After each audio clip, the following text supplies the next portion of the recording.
طبعا مش عارف اقول الدكتور ولا العلامه ولا فخر مصر الدكتور احمد زويل برحب بيه النهارده في محافظه الاسماعيليه. دي كده بس وجوده معانا في المحافظه الحقيقه هو وسام على صدورنا جميعا، ونتشرف بتواجده معانا ان شاء الله. الزياره تستكمل ب المحاكاه عشان ناخد برزنتيشن او ناخد فكره عن المشروع بالكامل، وبعدين توجه لقناه السويس المشروع الجديد، حفر قناه السويس الجديده، عشان الاستاذ الدكتور احمد زويل يتفقد المشروع ويطلع هو كامل وزير مشرف المشروع. وبعد كده لو له اي مطالب في الشرق ان شاء الله احنا جاهزين نلبيها للسيد ان شاء الله. فاهلا بيه في المحافظه، ان شاء الله يقضي يوم كويس معاكم. اولا انا سعيد ان انا حاضر لاول مره، واحنا جايين من اجل ان احنا نحيي مشروع قومي كبير لمصر، والبدايه من الاسماعيليه، محافظه القتال رساله والدفاع الحقيقه عن مصر يعني من 50 سنه واكثر الحقيقه. فده شرف ليا احنا هنبدا جايين بالمدينه الحلقه بتاعت المشروع القومي للنهضه العلميه اللي هي بيسمى مدينه زويل العلميه. المدينه كلها جايه هنا، وهتشوف الطلبه العظام المتفوقين ابناء وبنات مصر.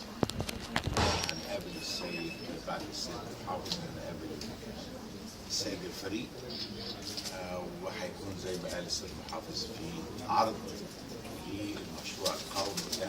احنا الحقيقه دي فرصه عظيمه ان احنا نبين فعلا ان المشاريع القوميه الكبرى اللي دلوقتي بتتعمل في مصر زي قناه السويس وزي المدينه العلميه الحديثه اللي الرئيس نفسه بيهتم بيها جدا.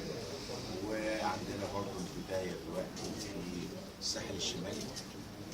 ففي دي مشروعات كبرى وهي دي النقطه، يعني المدينه العلميه مركزين على موضوع الطاقه زي ما هتشوف، وعلى موضوعات في البايوميديكال.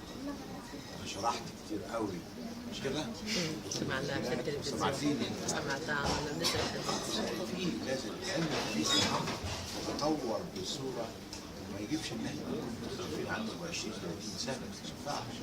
لازم نعمل قفزات، ديت واحده من القفزات اللي كلنا فخورين بيها في مصر. وانا متاكد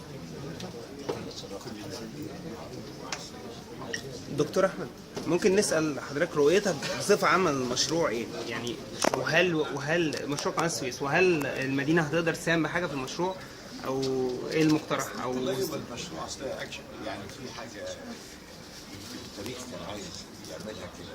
احنا البدايه بتاع المشروع بتاعنا في مبنى موجود في وسط البلد في جاردن سيتي، والمباني بقى اللي فيها العلم والبتاع في 6 اكتوبر. هذا البناء اللي موجود في جاردن سيتي كان القصر اللي كان فيه ديلسبس لحفل القناه. فيعني في اتصال الظاهر تاريخي جميل جدا. طبعا شرح المشروع كله هتسمعه احسن مني يعني من لما يتعرض بالطريقه، لكن اهميته ان احنا نوسع في قناه السويس، وان السفن يعني ما فيش تباطؤ فيها، وبعدين هنستفيد فيه من الناحيه التجاريه، الفلوس اللي هتخش لمصر. ويخدم على مشروع تنميه قناه السويس، المشروع القومي اللي جاي ده مهم جدا. بالظبط كده. وبعدين الطريقه العلميه نفسها في اتخاذ القرار، فكل دي حاجات عظيمه بالنسبه لمصر. معالي العالم جليل، تعقيب حضرتك على الاقبال الجماهيري الكبير، والحقيقه كان مفاجاه. حضرتك يعني شايفه ازاي؟ 60 مليار او 61 مليار؟ انا شايفه يعني شوف كل بلاد العالم، وعارف كل انسان فينا في دي ان ايه حمض النووي ده زيه زي بعض. يعني الفرق بيننا بس وبين الشمبانزي او القرود دول مش عارف ايه، اقل من 1%. يعني شو بدي، فما بالك بقى البشر. فلما بتعرض مشروع محترم ومدروس كويس، والمصري سواء غني ولا فقير ولا متعلم ولا غير متعلم عنده حس، فاهم اذا كنت انت بتبكش ولا بتقول حاجه. المصريين شافوا المشروع ده لما تقدم الوضع ده، والسيد من اول الرئاسه لحد السيد رئيس البنك المركزي، ان كل حاجه معموله بانضباط واضحه وايه اللي هيعود عليك. فدي نمره واحد. كانسان انا شايف انها واضحه، يبقى هستفيد. واحد. اثنين، ان كله حس ان ده مشروع البلد، ده مشروع بيشارك فيه زي بالظبط لما حفرنا قناه السويس ونزلوا المصريين وكانوا في الترع ومش عارف بيحاولوا بيعملوها ومات فيها ناس لانهم حاسين ان دي حاجه مستقبل. فدي النقطتين، نقطه ان في وضوح رؤيه انها اتعملت صح، النقطه الثانيه ان فعلا ده مشروع قومي وهم حاسين. دكتور احمد، يعني حضرتك طبعا عالم كبير بعلمك، لكن احنا ممكن نشوف تنميه محور قناه السويس بترتبط بنهضه علميه بجانب كونها يعني هتبقى داعم للاقتصاد المصري. ممكن نشوف مناره علميه فعلا خلال الفتره، وخصوصا ان وجود حضرتك يعني اكيد لازم نعمل ربط مباشر بالفكره دي. سألوني لان انا يعني ما بجيش المحافظه كتير، لكن اقدر اقول لك مما لا شك ان هذا المشروع هيكون ارتباط علمي برضه لسبب. السبب الاولاني لما ينتعش الاقتصاد مفيش ابدا حد دوله تقوم وتبقى مستريحه الناس بتاعها الا بحاجه، ثلاث حاجات. سبب المحافظه الحقيقه يعني كنت بتكلم معاه في النقطه دي وهو اشاد النقطه دي مهمه جدا. التشريع القانوني الصح ده نمره واحد، وده كان واضح في الاسلوب اللي اتعامل معاه المشروع القومي بتاع قناه السويس. امور واضحه، مفيش لعب، مفيش فهلاوه. والحاجه الثانيه كمان اللي هو دعم الاقتصاد القومي. لما يعلى الاقتصاد القومي بيعلى الدخل القومي بتاعها. ما الدخل القومي بتاع حضرتك هنصرف على التعليم بسرعه. احنا في التكوينه بتاعت المدينه عاملين الحاجات عندنا 5 اساسيات. واحده بعد اذنكم بس نشرحها عشان تبقى واضحه.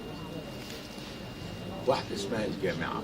لحد دلوقتي احنا قابلنا 500 طالب في الجامعه دي، المجاميع لا تقل عن 98.5%. فاحنا بنختار خيره شباب وشباب مصر، قدم لنا 6000 خدنا منهم بس يعني اللي انا بقول لك ارقام بسيطه جدا. الجامعه وبعدين في مراكز البحوث زي ما حضرتك اتفضلتي في الطاقه وطب وده وده. وبعدين في حاجه عاملينها جديده الاسم عاجبني قوي، اسمها هرم التكنولوجيا. هرم التكنولوجيا ده بياخد بقى الافكار دي كلها وبيطلعها للسوق المحلي والعالمي. بيعمل اجهزه، بيعمل حاجات عشان خاطر مصر تبدا تبني الصناعات الحديثه. الصناعات اللي هي من 30 و40 سنه دلوقتي مالهاش سوق بره. عايزين السوق دي مهمه جدا جدا. احنا عندنا وادي التكنولوجيا 16500 فدان كانوا واقفين من 2005. بدانا انهينا تطبيقه وجاهز دلوقتي في شرق القناه عشان الصناعات اللوجستيه والصناعات الالكترونيه الدقيقه والدقيقه دي. ويعمل حاليا ده اللي بنجهزه ده الارض يعني. بنجهزه. خليك بقى مع الاتصال بيا لان ضروري. افكار ضروري بقى. لان ده لو اتعملت صح كوادي التكنولوجيا، ان احنا مثلا في ارتباط في الصناعات بقى اللي هي اهم حاجه مايكرو الكترونكس، الاي تي اللي موجود، صناعه الاجهزه للناس اللي عنده سكر واللي عنده شوف نقله كبيره جدا اللي عملته امريكا وعملته الصين وعملته كوريا الحاجه بقى الاضافيه اللي تنتج في حاجه عندنا اسمها مركز الدراسات الاستراتيجيه في الغرب بيسموها ثينك تانك. فانا حتى كنت بقول للرئيس ان هو المشاريع الكبرى في مصر عندها مليانه افكار مشاريع بس لازم ندرسها علميا. لازم كمان يجيب الديتا المعلومات والدقيقه وندرسها ما فيهاش فهلوه برضه، ونعرف اللي بيسموه في الغرب البوزيتيف والنيجاتيف، في حاجات ايجابيه وفي حاجات سلبيه ولازم ندرسها كويس جدا. اليات التنفيذ بالظبط عشان اليات التنفيذ تبقى صح يبقى مش عارفين أفكاره بالظبط. بس. يعني احنا مثلا بنبني بنبني على الارض 200 فدان خصصت الخرج الجمهوري، فبنبني المدينه ده صح علمي جدا. فقلنا يعني التميز في المدارس عمل لنا منح يا فندم للمتميزين. اللي هي قبل بقى الجامعه، عايزين نشوف في مواهب مصريه كتير جدا، اسماعيليه شرقيه مش عارف. ان شاء الله نقعد مع سيادة المحافظ ممكن يكون في اضطراب.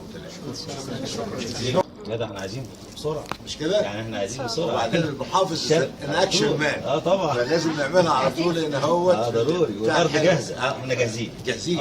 شايف التصريح يعني على طول. قدام جميع الاعلام يا سياده طبعا. اللواء خد التصريح ده على طول. فين شريف واحد؟ ايوه ايوه شريف. استاذنا العالم الكبير. اخر سؤال يا جماعه.